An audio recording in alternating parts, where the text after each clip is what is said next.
Hey guys, what is up and welcome to a new Tesla update video. So today, as per usual, let's go over Tesla stock, let's go over the market, let's talk about what is happening to Tesla today, what we can expect moving into what could be another eventful week.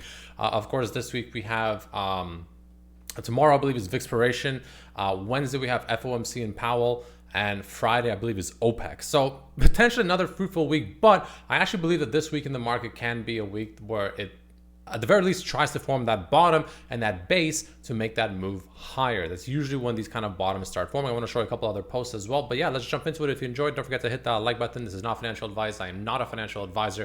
And of course, if you enjoy my technical analysis, thoughts on the charts, etc., well, I do have a YouTube membership. The link is down below in the description of the video. For just $3 a month, I give you get access to all my thoughts, post updates, mainly on Tesla stocks, sometimes other stocks as well that I share, like Walmart I shared actually last night, Shopify I talked about today, Starbucks even, Disney even last week or late last week, but mainly on Tesla stock. That's definitely the main one. For just $3 a month, or for $5, everything in the first tier I just mentioned, plus NVIDIA daily updates while the market is trading. But jumping into it, Tesla closing the day with a pretty, not great, we'll just say, performance, down almost 5% on the day, closing at pretty much $38 per share. So what does this actually mean moving forward? Well, Tesla is definitely showing some weakness right now. I mean, that goes without saying, compared to the indices, right? For instance, if you go to like SPY, for instance, you can see SPY is actually starting to close not only above the 8 EMA, but also in the cloud, right? And QQQ is pretty much there. It's like, it's arguably more or less there as well. First time it also closed above the 8 EMA pretty much ever since this sell-off began. You can see this whole sell-off on QQQ, for instance, right? This whole sell-off. Now, one time was it able to close above the 8 EMA, except for today, and pretty much the same thing, I believe, if I'm not mistaken. Yeah, same thing with SPY, right? This is the first time, which is good. That's a nice little potential shift in trend, which is a nice sight to see.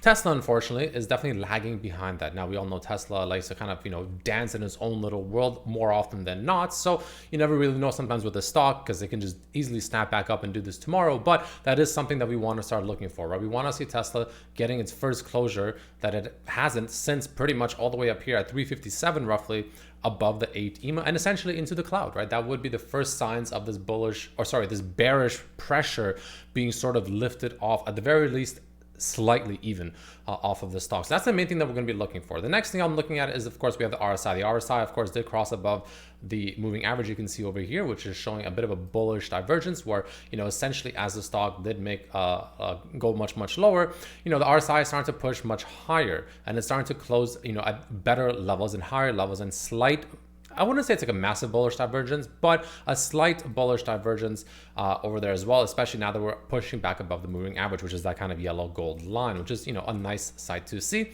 And what I also like is the fact that the MACD is very damn close. Like even on today's red day, you can see the MACD is still curling to the upside, and it's still making higher lows, right? This whole time it's making higher lows pretty much for the past 5 or so days, which Tesla, has of course pushed up, but it's pretty much been going sideways, if not arguably slightly down. Like for instance today, but the MACD is still showing that nice divergence of it continuously rather making higher lows, despite the stock, such as today, not doing the case necessarily in terms of closing price, right? Don't forget these indicators, right? This, for instance, the MACD's histogram, if you will, over here does show its closure, its level, if you will, based on the candle closure, right? Not based on where the candle was or wasn't or whatever, right? It's the closure.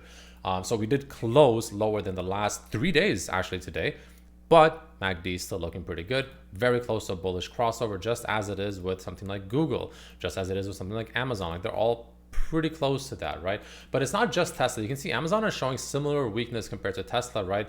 They're in the same rough sector. There's an ETF for, I forgot what it was called, it's not XLF. There's an ETF for them, this sector, if you will. Amazon is also showing, kind of the same-ish weakness, not to the same scale, but nonetheless, it's also having issues closing above the 8 EMA. So it's not necessarily just Tesla. It's kind of just that sector, if that makes sense. Which is fine. Now, going into the 1 hour, this is where we kind of dissect the movements, more precisely. So obviously, last week we were talking about that we were in potentially what could have been a very bullish channel. This was the ideal scenario, right? We definitely wanted to hold this bullish channel that looked obviously something like this, right? Something like this, give or take. This was the bullish scenario, right? This was like the ultra bullish scenario, if you will. This is what the ideal scenario was to play out for the bulls and continue zigzagging very aggressively up this, rising channel, if you will. And honestly, if Tesla was following the market, it very well would have, right?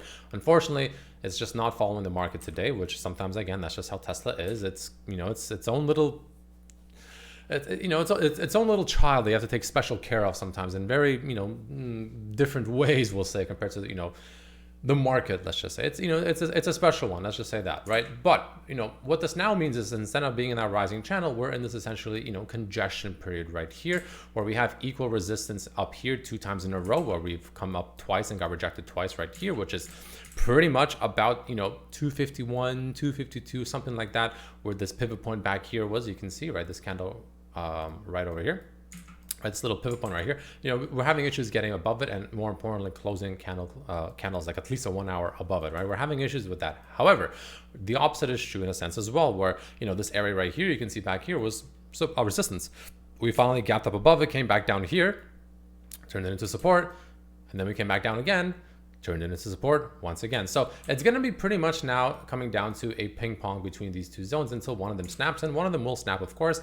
And that's pretty much all we can do at the moment. I do still lean to the more bullish perspective, for many reasons, honestly. Technically the stock is bearish. Yes, it's below the EMAs. Yes, okay, technically speaking, it is bearish. However, the stock is just so stupidly oversold that it's just comical at this point, right? Like, if I go out and bring out my previous indicator, remember this one I was talking about on the weekly? Remember when we were all the way up here, people that have been following me for a bit, when we were all the way up here, and I was talking about how we're just so far away from the mean, if you will, of the stock's price, and how buying up here, you're probably going to regret it. Remember that? And then we finally retraced back to it. Obviously ended up being a bit of an exceptional type retracement, right? It's not a normal retracement where we sold off well ahead of that. But the point is the fact that what I was saying up here is now the same thing is true here, just on the exact opposite side of the spectrum. Buying up here, in my opinion, was, maybe could have went higher, but the risk reward up here, it wasn't great, because we were just so far away on the weekly and so overextended from the mean. And now we're doing the exact thing, just on the opposite end of the spectrum, where we're just so overextended, but to the downside from the mean. Now, these things take a while, like for instance, even back when it was here, and then revert right back to the mean, which is currently sitting in the middle 300s, which, technically possible, but that will take some time. But the point is, it took time, right? It didn't happen the next day. We don't just crash from here right away to it. It took time. It took a few weeks for sure, right? And this could be that, it could be faster, it could be longer. You don't know for sure. But the point is the fact that whatever I was saying up here, exact same thing is true down here, just in the flipped scenario. So I just figured I'd point that out, really quickly, just to kind of, put things into, I guess, a perspective, if you will. Which is, it's always good to look at things like that, right? With, that kind of perspective, in my opinion, at least. So moving forward, so, just want to point out the fact that it is comically oversold, but the 1 hour is pretty important here. Why? Well, so first and foremost, right, this whole sell-off, pretty much since the 350s, really, this band was red. This band was red the entire time, and the 1 hour price couldn't even come up to the 50 EMA, which is this white line, a single time. We've had a bit of a change of character. Why? Because we're no longer just going straight down, right?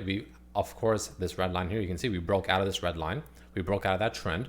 We even retested that on, I think, last week, Thursday. You can see right here, right? This little retest right here. Perfectly normal, right? Perfect normal. And the point is the fact that we have a bit of change of trend. Why is that? Because we're no longer going as down aggressively. We're no longer in this very obvious red line downtrend.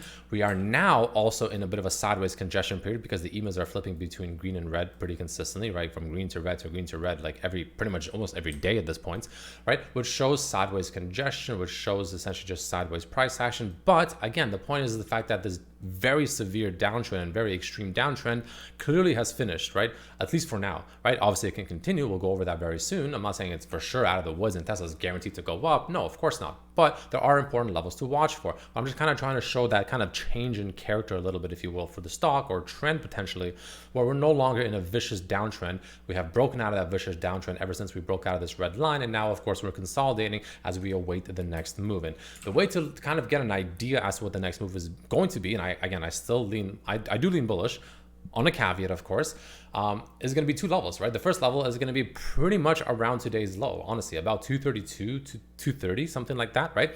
Pretty much the level that has bounced us on Thursday here, on well, today, arguably, so far, at the very least, right? Kind of, in the afternoon, if you will, we found that little support here and found that bit of a balance, of course, right?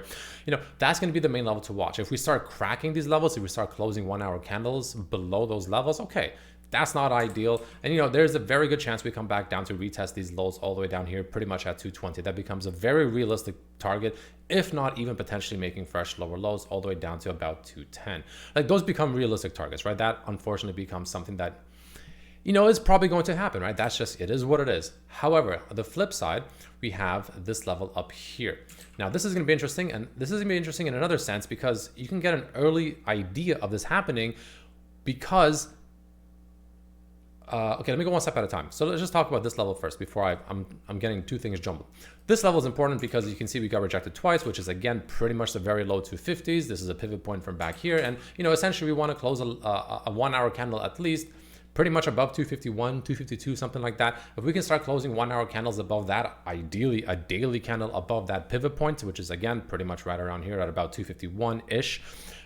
That's going to be very good. That's going to be very good. And that's going to show us a break out of this congestion period. And we should get a pretty fierce move up, which will look something like this, right? Mo has a pretty good count here that, again, these counts, you take them with a grain of salt. They're not perfect, right? This could fall apart, but this count only falls apart pretty much, like I said, if we lose this pretty much 230 to 232-ish range, right? But if we don't, that level holds, and especially if we break above about that 251 roughly, this is where this count takes place. And I actually think this something like this will most likely play out, where we get a 1, 2, 3, 4, 5 kind of Elliott wave move up to the upside, which can target all the way potentially as high as the high 200s to even low 300s sometime by the end of the month. I think that becomes a very realistic target essentially, right? But again, that hinges on the fact that not only do we hold this low down here at 230, 232, but we also break about 251 and start closing candles above 251 roughly, right? Those are very important criteria. I personally believe it'll happen, but it doesn't matter what I think. It matters what actually happens. But I do believe it'll happen. Like if I had to, take a guess, if you will, I do think it's going to happen. I think moving down even further from here is just, it's not impossible. It'll just be pretty comical. I'll be completely honest. Like, we're already at, like historic levels of oversold. We're at historic levels of consecutive weekly down days in a row. And we're continuing to make history, believe it or not, right? Especially if we close this week red as well. But that's going to be levels to watch for moving in. And if we somehow can close this week essentially above the mid 250s especially, and ideally above yesterday or last week's high, which is also sitting at around 253 and change, that'll be really, really bullish, because that would essentially validate this massive bullish hammer candle or doji, or it's a doji, it's a specific doji. I forgot the name of it. There's a specific name for this specific doji, but whatever. The point is they're similar in concept, where, it would essentially validate this candle for a potential continuation even further up, which at that point, I wouldn't be surprised to see very high 200s to, again, low to maybe even best case scenario, mid 300s, potentially by the end of the month, right? That becomes very, very, very realistic. So let's watch for that. In my opinion, the 1 hour is probably the most important time frame to watch for now, at least, and wait for this break. But the thing I want to mention before I kind of got conflicted with another thought back when we were talking about the resistance up here at 351 or 251. It's crazy that we were talking about 350s like, I don't know, like 2 weeks ago. Now we're down here. It's pretty wild, but nonetheless, it is what it is. As we're consolidating here, the EMAs, especially the 50, is going to continue kind of moving closer and closer to us. And the idea is the fact that one early sign of strength that can give us an early sign that Tesla might indeed actually want to go ahead and break past this level and make its way higher, right? So it could be an early signal, is you can see the 50 EMA, the white line, it's kind of making its way lower. Now it's below this resistance point, because you can see here, it also kind of resisted us right at that also horizontal resistance level as well of 251. So it kind of combined two resistance points together, but now this is coming down below it. So an interesting thing, which is essentially what NVIDIA did not that long ago, is it kind of, in this case, NVIDIA gapped above the 50 EMA. You can see here on the 1 hour, but same idea. You can see NVIDIA also just couldn't get up to it, just consistent downtrend. It gapped above the 50 EMA. The bands turned green. They even crossed above the 50 EMA. All these are very, very good signs for at the very least, short-term trend reversal. And that's exactly what NVIDIA did and why it's been performing decently well, honestly, all things considered, from its bottom near 104, right? And this is essentially what I want to see on Tesla, right? Pretty much the exact same thing, but I want to see it on Tesla, right? Not to overcomplicate it. But now that this is coming lower, if we can start getting and closing 1 hour candles above the 50 EMA, that could be an early sign of things to come, of a break above this 251 range. So again, it just takes patience, right? This is one of those situations where it does take patience. This is the game time that definitely can play out if we get above those levels I mentioned.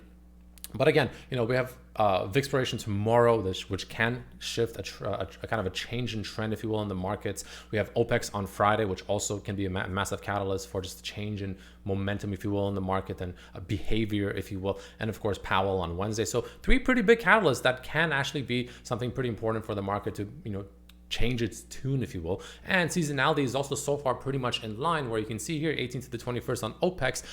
Usually, it's nothing is perfect. This can be that anomaly. This could be the market that maybe goes into a bear market even. Like, we don't know for sure, but just all we can do is look at data. At the end of the day, all we can look at is data and behavior and patterns and stats, etc.